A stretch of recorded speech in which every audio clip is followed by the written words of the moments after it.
Mais uma vez, boa noite, igreja. Que a graça e que a paz do nosso Senhor e Salvador Jesus Cristo esteja com cada um de vós, amém? Meus irmãos, hoje é um dia muito especial para a gente, muito especial para aquele que se diz servo em Cristo Jesus, porque hoje nós comemoramos aquilo que é simplesmente a razão, o alicerce da nossa fé, que é Cristo vive, Ele vive, está à destra do Pai, reinando sobre o universo criado pelo poder da sua própria voz. E hoje nós iremos ver acerca do sepultamento e da ressurreição de Jesus. Por isso eu peço que você abra sua Bíblia em Marcos capítulo 15. Evangelho de Marcos capítulo 15, nós veremos a partir do verso 42, e depois adentrando ao capítulo 16 até o verso número 8. Então Marcos capítulo 15, a partir do 42 até o capítulo 16, versículo número 8. Diz assim a palavra de Deus: Ao cair da tarde, por ser o dia da preparação, isto é, a véspera do sábado, José de Arimateia, ilustre membro do Sinédrio, que também esperava o reino de Deus, enchendo-se de coragem, foi a Pilatos e pediu o corpo de Jesus. Pilatos admirou-se de que ele já estivesse morto, e chamando o centurião, perguntou-lhe se de fato ele havia morrido. E depois de informado pelo centurião, cedeu o corpo a José. Este, comprando um pano de linho, tirou o corpo da cruz, envolveu-o num pano e colocou-o num sepulcro aberto na rocha. E colocou uma pedra sobre a entrada do sepulcro. E Maria Madalena e Maria, mãe de José, observavam onde ele havia sido posto. Passado o sábado, Maria Madalena, Maria, mãe de Tiago e Salomé, compraram essências aromáticas para ungir o corpo de Jesus. No primeiro dia da semana, bem cedo, ao nascer do sol, elas foram ao sepulcro e diziam umas às outras: quem nos removerá a pedra da entrada do sepulcro? Mas levantando os olhos, notaram que a pedra, que era muito grande, já havia sido removida. Ao entrarem no sepulcro, viram um moço sentado à direita, vestido com um manto branco, e ficaram com medo. Ele, porém, lhes disse: não tenhais medo. Procurais Jesus, o Nazareno, que foi crucificado. Ele ressuscitou, não está aqui. Este é o lugar onde o puseram. Mas ide, dizei aos seus discípulos e a Pedro, que ele vai adiante de vós para a Galileia. Ali o vereis, como ele vos disse. Então elas saíram e fugiram do sepulcro, tremendo e assustadas, e não disseram nada a ninguém, pois estavam com medo. Até aqui. Abaixe sua cabeça. Senhor, nós estamos mais uma vez, Pai, diante da Tua palavra, e nós clamamos, Pai, a ação do Teu Santo Espírito. Abra nosso coração, Deus, abra nosso entendimento, para que nós consigamos enxergar as verdades contidas aqui. E fale, Deus, fale com nós através da sua palavra. Obrigado pelo privilégio de poder te servir nesse lugar, Deus. Essa oração que fazemos, Senhor, de forma alguma é nos nossos méritos, mas é no de Jesus. Somente a Ele toda honra e glória para sempre. Amém. Meus irmãos, se você leu os evangelhos, especificamente o evangelho de Marcos, nós podemos ver nos textos anteriores a este, que aquele fatídico dia da maior agonia que Jesus aguardava e sentia, enfim, chegou. Jesus, ele foi crucificado. E esse texto, ele fala muito ao meu e ao seu coração, pois nós podemos ver o tanto que Cristo sofreu no meu e no seu lugar. Todas as injustiças, as humilhações, a maldade, o escárnio, o deboche, as dores físicas, mas principalmente as dores espirituais. Cristo, ele não temeu a morte, um segundo sequer. mas ele temeu o abandono de Deus Pai naquela cruz. Pois por um instante Jesus conheceu, sabe o quê? O que estava destinado a mim e a você. E o quanto isso custou caro àqueles que não deram ouvidos à sua palavra. Hoje nós estamos diante do texto que é a base da nossa fé. A nossa fé está alicerçada nessas palavras aqui. O sepultamento e a gloriosa ressurreição de Cristo Jesus. Eu peço que você mantenha a sua Bíblia aberta, não feche, porque nós iremos aprender muito com esses versos aqui. Amém, igreja? Então vamos lá. Lê novamente comigo os versos de número 42 e 43, lá no capítulo 15. Ao cair da tarde, por ser o dia da preparação, isto é, a véspera do sábado, José de Arimateia, ilustre membro do Sinédrio, que também esperava o reino de Deus, enchendo-se de coragem, foi a Pilatos e pediu o corpo de Jesus. Meus irmãos, a ressurreição de Cristo é o fato mais importante da fé cristã. Toda a nossa esperança com relação à salvação, à vida eterna, dependeria desse fato aqui acontecer. E para que houvesse o que? Ressurreição, primeiro era necessário haver o que? Morte. Jesus de fato morreu naquela cruz por conta do meu e do seu pecado. Testemunhas como o centurião romano, que estava próximo à cruz, as mulheres que tinham seguido a Cristo desde a Galileia até Jerusalém, e todos os demais discípulos que levaram o seu corpo até ali, ao sepulcro, e ali o depositaram. A evidência conjunta de tantas testemunhas diferentes atestam para a mais pura verdade, que de fato Jesus morreu verdadeiramente. E Jesus morreu onde? Numa tarde de sexta-feira, véspera de sábado. O dia sagrado de quem? Dos judeus. O dia sagrado de descanso do povo judeu. Onde não era permitido haver nenhuma espécie de atividade em todo o território de Israel. E aqui nós podemos ver o que? O esforço de José de Arimateia para dar a Jesus um sepultamento digno. O Evangelho de Mateus vai dizer que esse homem, ele era muito rico, muito rico.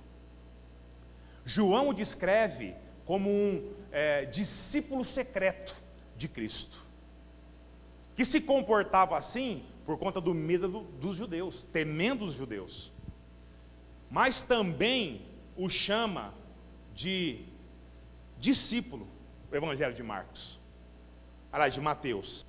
E Marcos e Lucas dizem que ele estava o quê? À espera do reino de Deus. E diante de tudo isso, irmãos, nós percebemos que nem todos os líderes lá de Jerusalém rejeitaram a Jesus. José de Arimateia era um homem de muitas posses, membro influentíssimo lá do Sinédrio, e com atitude de coragem e bem objetiva, ele vai até o mais temido de todo Jerusalém, Pilatos, e pede o corpo de Cristo, para que pudesse ser sepultado, ainda naquelas últimas horas do que? Da sexta-feira, pois caso eles não conseguissem, Jesus seria sepultado só no domingo. Leia comigo os versos 44 e 45. Pilatos admirou-se de que ele já estava morto, e chamando o centurião, perguntou-lhe se de fato ele havia morrido. E depois de informado pelo centurião, cedeu o corpo a José. Meus irmãos, a morte de cruz geralmente era algo muito demorado, não era um negócio rápido assim. As pessoas crucificadas às vezes levavam dias de agonia, de sofrimento, até que viesse a falecer. Muitos condenados, inclusive, tinham as pernas o quê? Quebradas pelos romanos, a fim do quê? De abreviar esse sofrimento, porque era muito extenso. Mas com Cristo foi muito diferente. Nenhum osso dele foi quebrado, para se cumprisse as Escrituras. Salmo 34, verso 20, presta atenção. Preserva-lhe todos os ossos, nem sequer um deles será quebrado. Essa profecia se cumpriu no momento da cruz. Jesus teve uma morte rápida. Apesar de todo o sofrimento, de toda a agonia que ele passou, a morte de Cristo, comparado com o que normalmente acontecia numa crucificação, ela foi, de certo modo, rápida. Sabe por quê? Porque ele mesmo se entregou por nós de forma espontânea, em obediência a Deus. Ele sabia da missão dele, ele não relutou com aquilo. Ele sabia que ele tinha que entregar a vida dele para que eu e você alcançássemos a misericórdia de Deus. Amém, irmãos? O próprio Pilatos, como assim? Já morreu? Ele pede confirmação lá para o centurião, se de fato era verdade aquilo, que não era normal. E só depois do relato oficial, Pilatos cede o corpo de Jesus para José de Arimateia poder enterrar ele. Leia o verso 46 comigo. Este, comprando um pano de linho, tirou o corpo da cruz, envolveu-o no pano e colocou num sepulcro aberto na rocha, e rolou uma pedra sobre a entrada do sepulcro. Meus irmãos, o túmulo que pertencia a Arimateia era um pequeno quarto esculpido numa rocha, onde o corpo de Cristo ele foi depositado. Na sua entrada foi posto o quê? Uma enorme pedra a fim de lacrar. Quando você sepulta, os pedreiros não lacram, mesma coisa lá. A função da pedra era de tapar aquele buraco na pedra, esculpido na pedra. Ninguém havia sido enterrado naquele sepulcro ainda, conforme diz o Evangelho de Lucas. O Evangelho de João, ele nos diz que Nicodemos, fariseu, mestre da lei, mas simpatizante de Jesus, que havia se encontrado com Cristo à noite, de forma particular, e Cristo havia dito a ele que, para conhecer o reino de Deus, o homem deveria o quê? Nascer de novo. Então Nicodemos também acompanhou José de Arimateia. E eles levando cerca de 100 libras, ou seja, 35 quilos de mirra e aloés. Mirra era o extrato de uma árvore, parecido com as acácias que nós temos aqui, que tinha propriedades, sabe o quê? Antissépticas. E aloé era um perfume muito, mas muito caro, extraído de madeiras finíssimas. Tudo isso para que Jesus tivesse um sepultamento digno, honroso. Uma atitude, irmãos, vamos combinar, de extrema reverência com Jesus na sua morte, sendo a mesma reverência que eu e você devemos ter hoje com Cristo em vida. Amém, irmãos? Leia o verso 40 comigo. E Maria Madalena e Maria, mãe de José, observaram onde ele havia sido posto. Meus irmãos, tem muitas pessoas revoltosas com Deus por aí, ou revoltosas no sentido feminino da palavra, digamos assim. Mulheres que acham que Deus é machista, Mas na realidade, só evidencia o quê? O amor dela à vida de pecados, que afirma que as Escrituras e que o próprio Deus, que o próprio Cristo são machistas. Nós já vimos sobre isso, nós vemos sobre isso todo dia na televisão, na internet. A pergunta que fica no ar é assim: tá, legal, mas por que Deus não deu a sua filha ao invés do filho? Por que Cristo não escolheu mulheres para serem apóstolas? Por que Deus deu preferência somente a homens? Deus é machista e Cristo também. Esse é o pensamento. Esse é o pensamento que permeia aí fora. Hoje, irmãs, presta atenção. Eu não sei se você tem luta com isso, eu espero que não. Com certeza eu espero que em Cristo Jesus, que isso não seja uma luta sua. Mas se tiver, nós temos a oportunidade de arrancar isso do nosso coração e da nossa mente. O verso 47, assim como os outros versos, nos apresenta o quê? O apreço de Cristo pelas mulheres.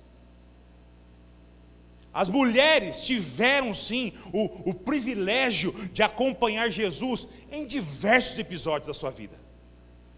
Elas protagonizaram ações de muita piedade, amor, obediência a Deus.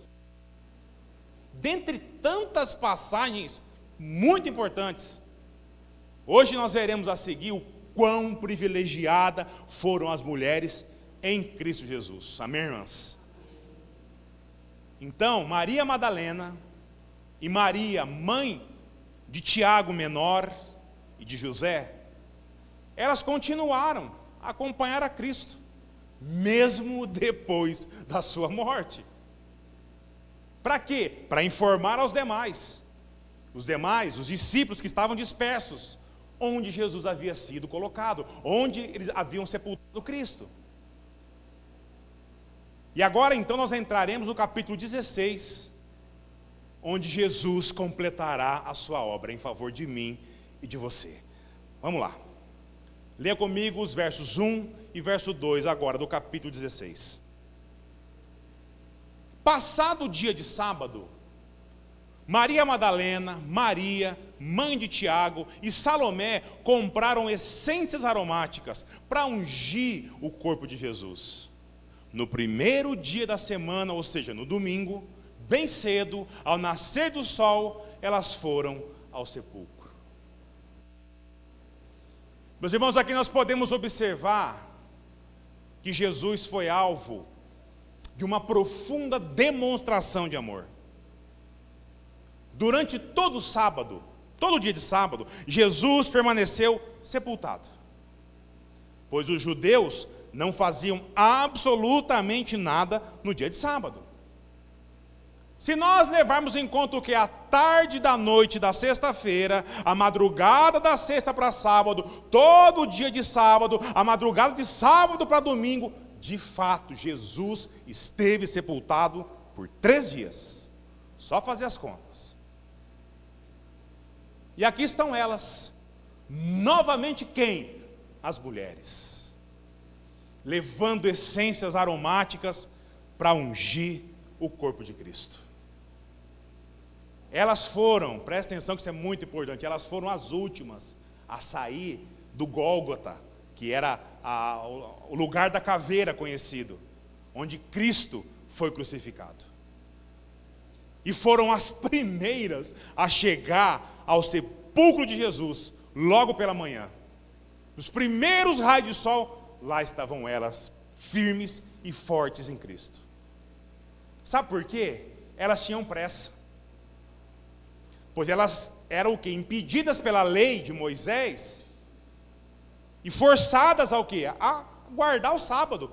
Se elas fossem pegas fazendo qualquer coisa no sábado, as consequências eram graves. E a preocupação delas é que já era domingo. E ainda não tinha nada feito com Cristo. O embalsamento do corpo todo surrado, ferido, dilacerado de Jesus não havia sido feito. Meus irmãos, isso aqui é uma autêntica expressão de amor ao Senhor Jesus. E olha que interessante. Nicodemos, ele havia trazido o quê? Uma enorme quantidade de ervas aromáticas para fazer o preparo de Cristo, não é? E coisa cara, coisa fina, num volume absurdamente grande. Por quê? Ele tinha muito dinheiro. Mas essas mulheres olharam para tudo aquilo e acharam que não era suficiente. Elas sabiam a quem iriam preparar o corpo. E isso, irmãos, deve falar muito ao meu e ao seu coração. Preste atenção. O respeito que os outros mostram com Cristo jamais deve impedir eu e você de demonstrar o nosso. Amém? Isso é uma lição muito importante. Não se importe, não se preocupe com o que os outros fazem para Jesus. Preocupe-se no que você, no que eu faço pelo reino dos céus. Essas mulheres aqui, diante daquela situação, elas poderiam muito bem se sentir o quê? Intimidadas, né? Diminuídas, pelo que Nicodemos trouxe. Eu duvido se nós aqui não agiríamos assim. De ver tudo aquela pompa, aquela fartura, aquele negócio muito... E a gente com um negocinho, você fala, não vou nem, vou até esconder, não vou nem colocar aqui porque, né? Então, elas poderiam muito bem se menosprezadas. Afinal, Arimateia era um homem muito rico, comparado a elas. Mas não, apesar de tudo que trouxeram, elas pensaram para Cristo. Nós devemos fazer sempre muito mais. Amém, igreja? Isso, grave isso na sua cabeça e no seu coração. Para Cristo Jesus, nós temos que fazer sempre muito mais. Só que aí abre uma pergunta para mim e para você hoje, né? Será que eu e você nós estamos comportando como essas mulheres aqui em relação a Cristo? Ao que Ele representa na minha e na sua vida?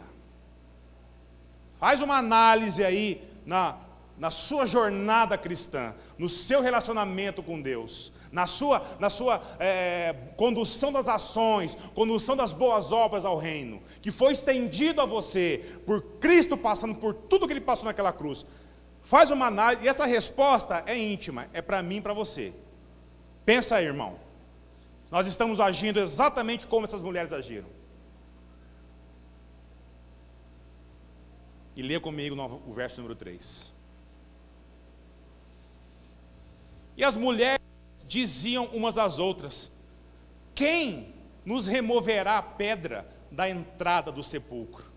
Meus irmãos, aqui nós podemos perceber que a vontade dessas mulheres de homenagear Cristo era tanta, que elas iam pelo caminho pensando, dizendo umas às outras, se antecipando ao quê? A um problema que elas iriam enfrentar.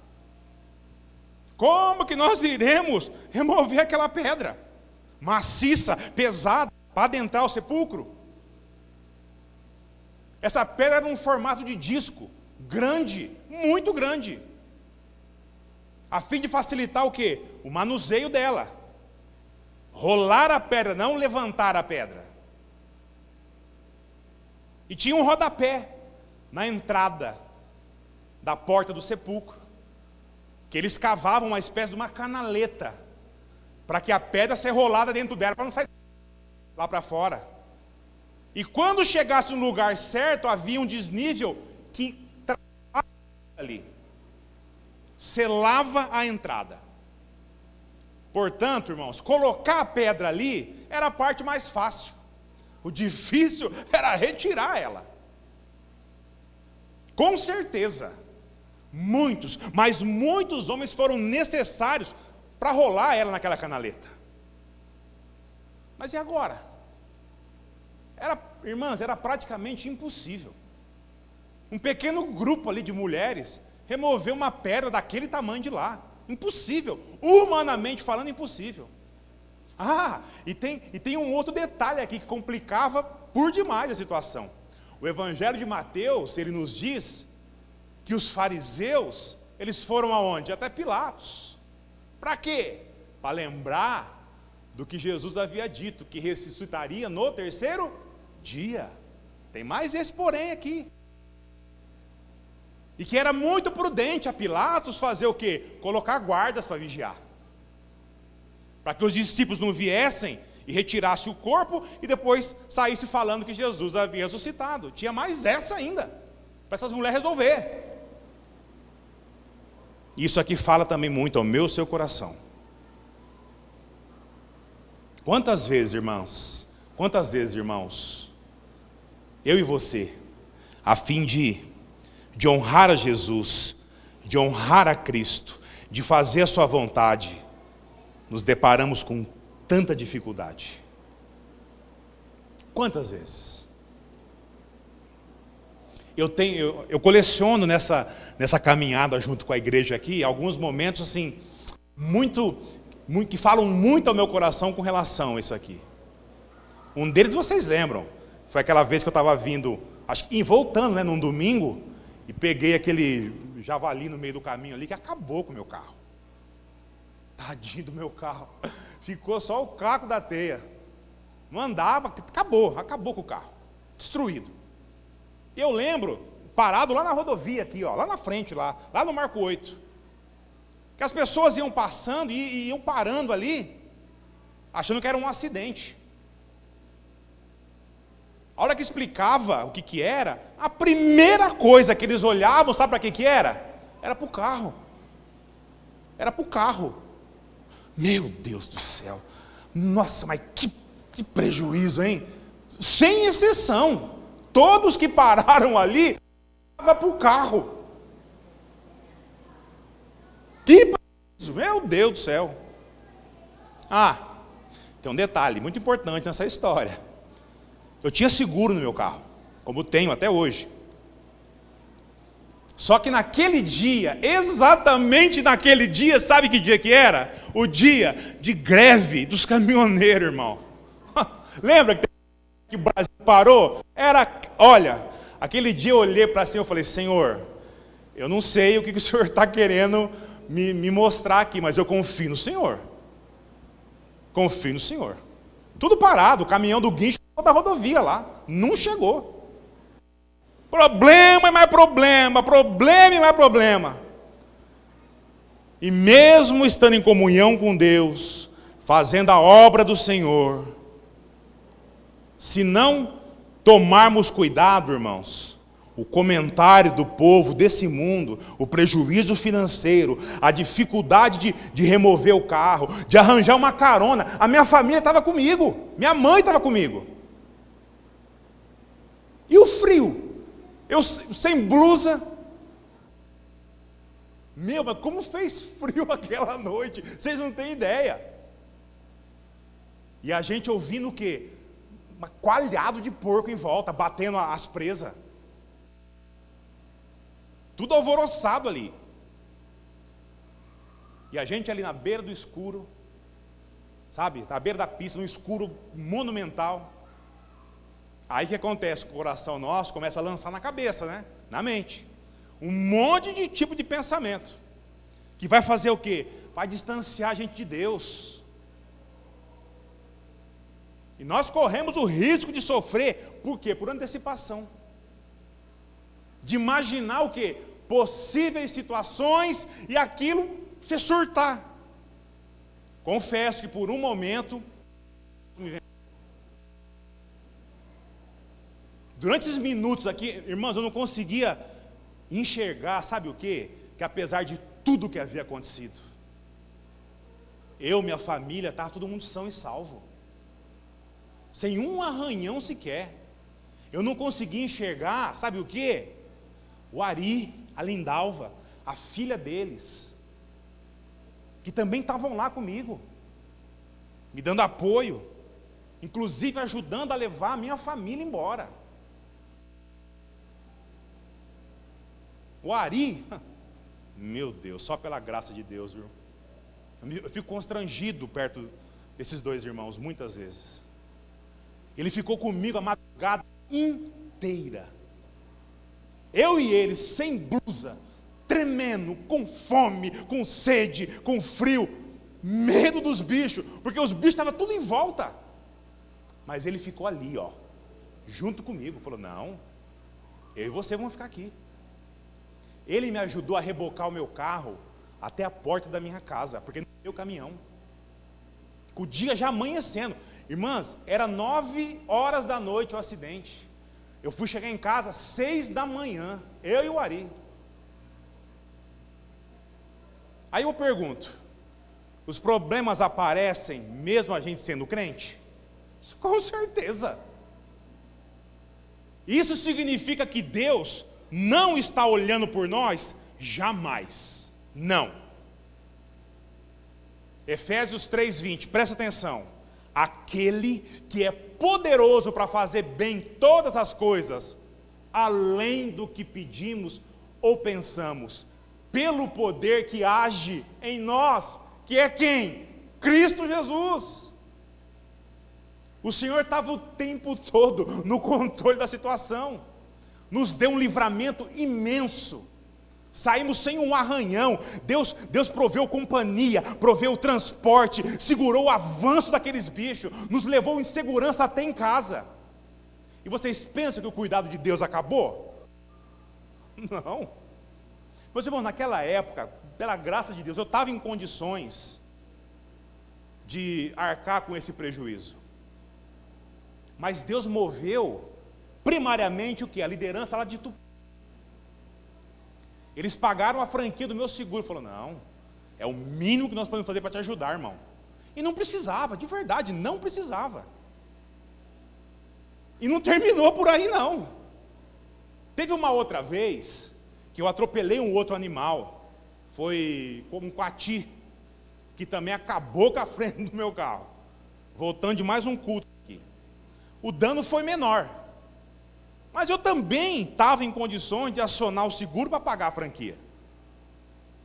Mas como Deus é maravilhoso, né? Como Ele é bom, muito mais do que a gente pede e merece, Deus levantou irmãos daqui, ó, dessa igreja, que fizeram ofertas significativas para que eu pudesse arrumar o meu carro. E apesar de eu dizer para os irmãos, insistir que não era necessário, Deus me deu uma lição primorosa naquele dia. Me fez ouvir o que eu havia pregado. Eu ouvi o seguinte: pastor, por favor, não tire da gente esse privilégio de poder ajudar o irmão. Diz para mim, como não amar a esse Deus? Responde para mim. Que faz por mim e por você, mas muito mais do que a gente espera, muito mais do que a gente merece. E comigo, verso 4. Mas levantando os olhos, notaram que a pedra, que era muito grande, já havia sido removida. Meus irmãos, caminhando com Cristo, Ele sempre vai surpreender a mim e a você, amém? Pode ter certeza disso. E isso, detalhe, apesar de mim e de você, viu? Apesar do nosso não merecimento. Nós não devemos ficar ansiosos com coisa alguma. Não é com isso ou com aquilo, é com coisa alguma, pois tudo está debaixo do controle de Deus, amém, irmãos? Nada escapa do controle de Deus. E as surpresas de Deus não pararam por aí, aquelas mulheres. Leia o verso 5. Ao entrarem no sepulcro, viram um moço sentado à direita, vestido com um manto branco, e ficaram com medo. Não era para menos, né? Imagina eu e você no lugar delas. O que a gente faria? Sairia correndo lá de dentro. A gente tremeria na base, mas literalmente, com certeza. Elas chegaram o quê? Preocupados com a pedra. A pedra já havia sido removida. Elas entraram no sepulcro e lá estava esse moço, vestido de branco. E aí vem a surpresa maior. Lê comigo o verso 6. Ele, porém, lhes disse: não tenhais medo. Procurais a Jesus o Nazareno, que foi crucificado. Ele ressuscitou. Não está aqui. Olha, esse aqui é o lugar aonde o puseram. Aquele moço não era um moço comum, nós sabemos disso. Hebreus 1,14 diz assim: não são todos eles espíritos ministradores, enviados para servir em favor de quem é a salvação? Olha o cuidado de Deus com você. Deus tem um exército lá em cima, que Ele usa para mim e para você, em favor de mim e de você. Essas mulheres aqui são privilegiadas. Elas estavam diante de um anjo do Senhor, que veio anunciar a melhor notícia que toda a humanidade, em toda a época, podia receber. Jesus ressuscitou. Amém, igreja? Jesus ressuscitou. Deus cumpre aqui a sua obra, através do seu Filho amado, em favor de mim e de você. Jesus não está no sepulcro. O sepulcro está vazio. A maior mensagem de todos os tempos, dado em primeira mão, para quem? Para simples mulheres. Simples mulheres. Que privilégio. Que privilégio. Deus é machista? É lógico que não. E o anjo continua, lê comigo o verso 7. Mas ide, dizei a seus discípulos e a Pedro, que ele vai adiante de vós para a Galileia, ali o vereis, como ele vos disse. Olha que interessante aqui, ó. Por que será que Pedro diz, mas ide, dizei a seus discípulos, aos discípulos de Jesus e a Pedro? Por que ele não disse assim só, não, ide e converse com todos os discípulos, e pronto. Pedro não era um discípulo também? Deus podia fechar o bloco aqui, né? Mas o que Deus faz? Ordena que não, converse com Pedro também, de forma pessoal. E por que disso? Olha o cuidado de Deus por nós, ele é impressionante. Quem que havia, 3 dias atrás, acabado de negar Jesus por 3 vezes? Será que Deus estava preocupado com o que estava acontecendo com Pedro? É óbvio que estava. E agora Jesus morto e sepultado, será que Pedro podia estar abalado? Será que ele podia estar pensando, meu Deus, o que eu fiz? Enchi minha boca. Não, pode vir o mundo, que eu enfrento o mundo. Na primeira chance que teve. Quem? Não conheço não, e 3 vezes. 3 vezes. Será que ele estava vendo? As notícias não chegaram até ele. Ele só viu Cristo numa cruz e morto. Será que ele estava abalado com isso? Meus irmãos, o anjo sabia de tudo. E aqui ele faz 5 afirmações para aquelas mulheres lá, nesse verso. Primeiro, não tenhais medo. Primeira coisa que ele fala. Querendo o quê? Tranquilizar elas. Segundo, o Jesus crucificado que vocês estão buscando, ele ressuscitou. Acalmem o coração de vocês. Depois ele fala, olha, vem, não estão acreditando? Vem cá, não foi aqui que colocaram ele? Olha aqui, com seus próprios olhos. E depois ele diz, agora, diga a todos os discípulos, e a Pedro, que ele vai adiante, lá na Galileia. E o 5º ponto, e lá todos vocês verão ele, conforme ele mesmo disse. E elas, atordoadas, obviamente, com tudo aquilo, elas partem do sepulcro. Lê comigo o verso 8. Então elas saíram e fugiram do sepulcro, tremendo e assustadas, e não disseram nada a ninguém, pois estavam com medo. Meus irmãos, aqui fica evidente como o ser humano se comporta diante do sobrenatural. Isso também fala muito ao meu e ao seu coração. No sentido de termos o quê? Prudência com aquilo que nós não compreendemos. Hoje em dia, isso aqui, ó, é o que mais você encontra por aí. Pessoas que em cultos aí, ó, despropositais a Deus. Cultos onde o nome de Deus dificilmente é exaltado sem antes exaltar a si mesmo. Lugares onde todos os dias, com hora marcada, pré-agendado, os anjos aparecem. Ah, mas como tem anjo? Os anjos se revelam, Deus manda dizer isso, Deus manda dizer aquilo. Meus irmãos, tem lugares, tem cultos aí, que é brincadeira. O diabo tem mais espaço, mais evidência do que o próprio Jesus. E tudo isso vai mostrar o quê? Uma super espiritualidade. Irmãos, não se iludam. Não se iludam. A glória deles, eles já receberam. É o que a palavra de Deus diz. Os aplausos, o status que eles almejam, já se faz presente naqueles que buscam isso. E também naqueles que aplaudem a isso. Fica longe. Mantenha-se firme na sã doutrina, que é Cristo e tão somente Cristo. Amém? Não há um relato sequer nas Escrituras onde Deus se faz presente com sua glória, com o seu poder, ou enviando servos, que o ser humano não se desfalece. Pode ler a Bíblia. Já o diabo, sim. Esse aparece mesmo. Seduz, induz aqueles que desejam o que ele tem a ofertar. Lógico. Não cai nesse engodo, nessa mentira. Deus não se agrada disso.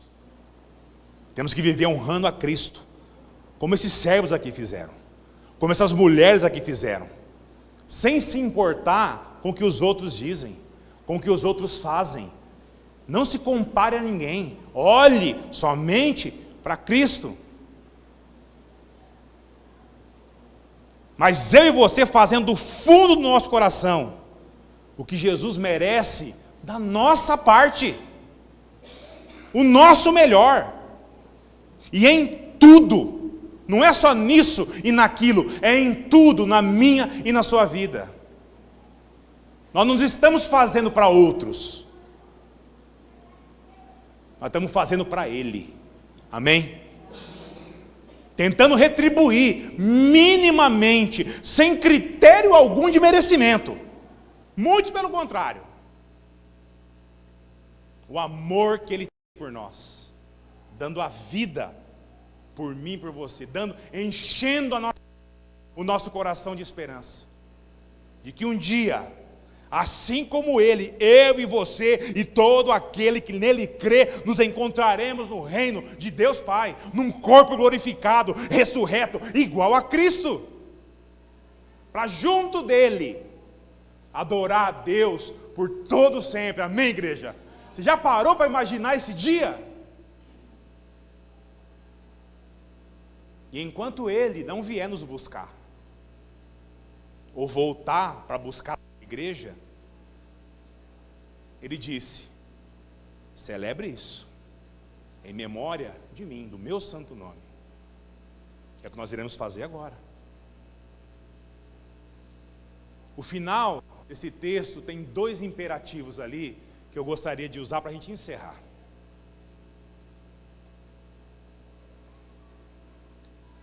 Não tenham medo. É o que o anjo diz. Não tenha medo, irmão. Eu não sei o que você está passando. Eu não sei qual que é o seu problema. Eu não sei o que aflige o seu coração. Eu não sei.